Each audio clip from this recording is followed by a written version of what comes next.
আসসালামু আলাইকুম ওয়া রাহমাতুল্লাহি ওয়া বারাকাতুহু। কেমন আছেন আপনারা?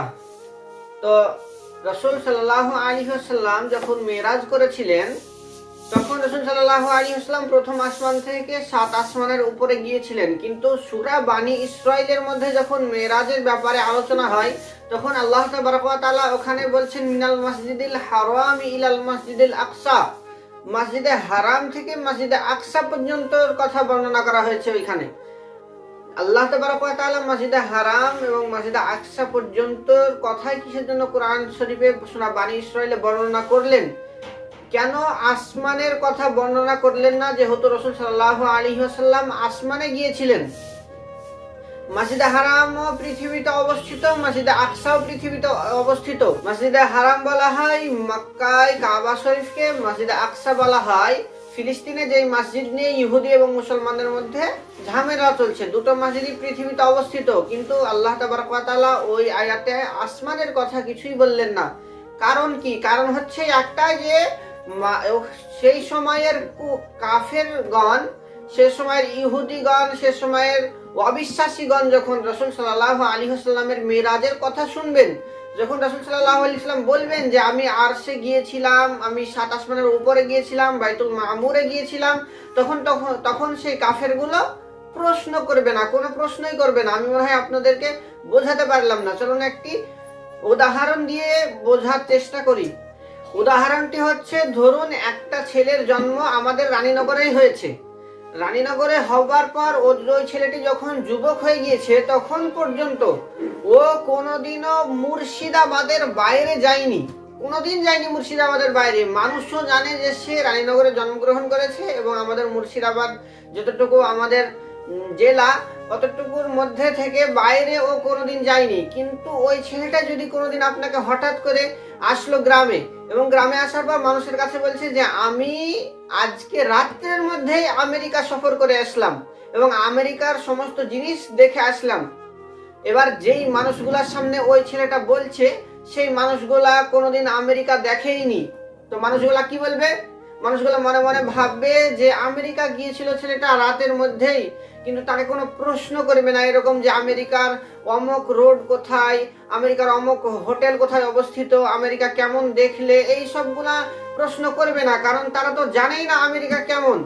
জানতো যে আমেরিকা কেমন, তাহলে অনেক রকম প্রশ্ন করতো ওই মানুষগুলা, যে এটা কোথায় অবস্থিত, ওটা কোথায়, ওটা কোথায়। ওকে প্রশ্ন করতো চেক করার জন্য কি ও সত্যি আমেরিকা গিয়েছিল না যায়নি, এটুকু চেক করার জন্য ওকে প্রশ্ন করতো। কিন্তু ওই ছেলেটাই যদি আবার বলে যে আমি কলকাতা গিয়েছিলাম ওই মানুষগুলোর সামনেই, তো কলকাতা তো ওই মানুষগুলা দেখেছে।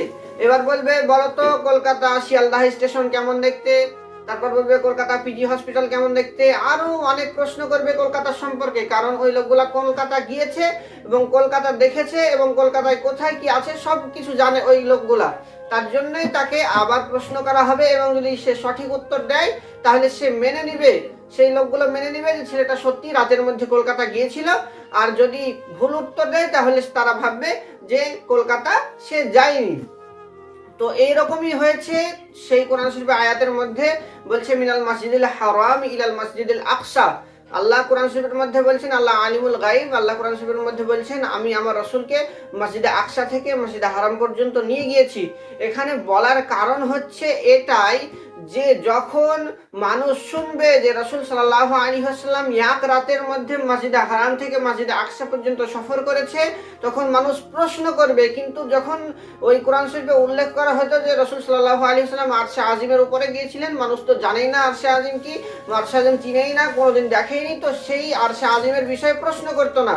কিন্তু মসজিদে হারাম থেকে মসজিদে আকসা পর্যন্ত যখন কথা ওখানে উল্লেখ হয়েছে, তখন মানুষ প্রশ্ন করছে, কুফরগণ, সেখানকার কাফেরগণ, ইহুদিগণ, যে মসজিদে আকসার এই গেট কত, জানালা কটা আছে, মসজিদে আকসাতে পিলার কয়টি আছে, এরকম ভাবে নানা রকম রাসূল সাল্লাল্লাহু আলাইহি ওয়াসাল্লামকে প্রশ্ন করতে লাগলেন। কারণ রাসূল সাল্লাল্লাহু আলাইহি ওয়াসাল্লাম আগে কখনো মসজিদে আকসাতে গিয়েছিলেন না, ফিলিস্তিনে গিয়েছিলেন না, এবং এক রাতের মধ্যেই মসজিদে হারাম থেকে মসজিদে আকসা যাওয়া অসম্ভব। কারণ ওই মসজিদে হারাম থেকে মসজিদে আকসা পর্যন্ত যেতে হলে সময় 1.5 মাস সময় লাগতো তখনকার সময়। কারণ তখন বাস ছিল না, গাড়ি ছিল না, কোনো কিছু ছিল না, তখন যেতে হলে হেঁটে হেঁটে যেতে হতো। তার জন্য 1.5 মাস সময় লাগতো। আর রাসূল সাল্লাল্লাহু আলাইহি ওয়াসাল্লাম এক রাতের মধ্যে মসজিদে আকসা ভ্রমণ করে এসেছিলেন। তার জন্য আয়াতটি নাজিল হলো যে মসজিদে হারাম থেকে মসজিদে আকসা পর্যন্ত যেন কাফিরগণ প্রশ্ন করে রাসূল সাল্লাল্লাহু আলাইহি ওয়াসাল্লামকে, এবং রাসূল সাল্লাল্লাহু আলাইহি ওয়াসাল্লাম ঠিক ঠিক উত্তর দেয় এবং কাফিরগণ বিশ্বাস করে। কারণ যদি আরশে আজিমের কথা বলতোই তাহলে তো কাফিরগণ কোনোদিন আরশে আজিম দেখেনি, তাহলে কাফিরগণ কি প্রশ্ন করবে? কিছু প্রশ্ন করবে না, শুধু শুনবে, শোনার পর হয়তো এটাকে ইগনোর করে চলে যাবে যে এটা ফালতু কথা বলে চলে যাবে। কিন্তু রাসূল সাল্লাল্লাহু আলাইহি ওয়াসাল্লাম যখন মসজিদে আকসা থেকে মসজিদে হারাম থেকে মসজিদে আকসা পর্যন্ত কথা বললো, তখনই সকলেই প্রশ্ন করতে লাগলো এবং জিনিসটাকে বিশ্বাস করলো। তার জন্যই আল্লাহ তাবারক ওয়া তাআলা সেই সূরা বানী ইসরাইলের মধ্যে মসজিদে আকসা থেকে মসজিদে হারাম পর্যন্ত কথা বলা হয়েছে। তো হয়তো আপনারা বুঝতে পেরেছেন, যদি না বুঝতে পারেন কমেন্টে বলবেন, আমি আরো ভিডিও আনবো এই ব্যাপারে ভালো করে বোঝানোর জন্য।